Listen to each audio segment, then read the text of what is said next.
পূজা প্যান্ডেলে মনে হয় এখন অনেক ভিড় হয়ে গেছে, সবাই এসে গেছে মনে হয়। কে জানে পূজা শুরু হইল না নাই। বামুন মনে হয় এতক্ষণকে এসে গেছে। বামুনের বিটিও মনে হয় এসে গেছে। বামুনের বিটি কে জানে কি পরে আসিছে, শাড়ি না চুড়িদার কে জানে। বামুনের বিটিটা দেখতেই এত সুন্দর, আর তারপরে যদি সাজে তাহলে তার বলতেই হচ্ছে নেই, না সাজেই এত সুন্দর দেখায়। এক কথায় সিনেমার নায়িকা বলা চলে। না না না, সিনেমার নায়িকা লয়, ওদের থেকেও যদি উপরে কিছু আছে তো তাই। গত বছর তো সেই নীল রঙের একটা শাড়ি পরে এসেছিল, উফ, দিয়ে তো সেই তখন নীলপরির মতন লাগছিল। তাও তো তখন ছোট ছিল, এখন তো ভালো করে শাড়িও পরতে পারতো না, তাই এত সুন্দর দেখাচ্ছিল। আর এখন তো বড় হয়ে গেছে, এখন তো শাড়ি পরলে উফ ফাটাফাটি লাগবে, দুর্দান্ত লাগবে। যাই রঙের শাড়ি পরো ওকে তো একদম সুপার লাগবে। গায়ের রঙেই তো একদম দুধে আলতায় গুলো।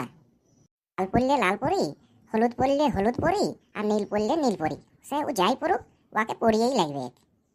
রেশমি ঘন চুল, পাতলা পাতলা ঠোঁটে গোলাপি লিপস্টিক, কাজল পরা মন মাতানো চোখ, কানে লম্বা লম্বা দুল, নাকে নথ পরা, গোলাপি গোলাপি গাল, সবকিছুই যেমন মনটাকে বড় টানে।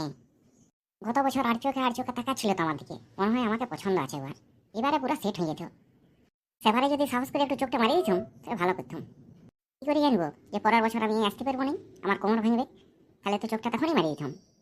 এই বছর তো যেতেই পারলাম না, তার চোখ মারবো কি করে আর সেট করবো কি করে? গা হারাকেই ভয়, এরা যদি কোনো সেট করে লেই তাহলে আমার সবাই গেল, লাও গেল আর ভেলাও গেল। বামুনের বেটি যদি এবারে না আসিছে না তাহলে বেশ ভালোই হয়।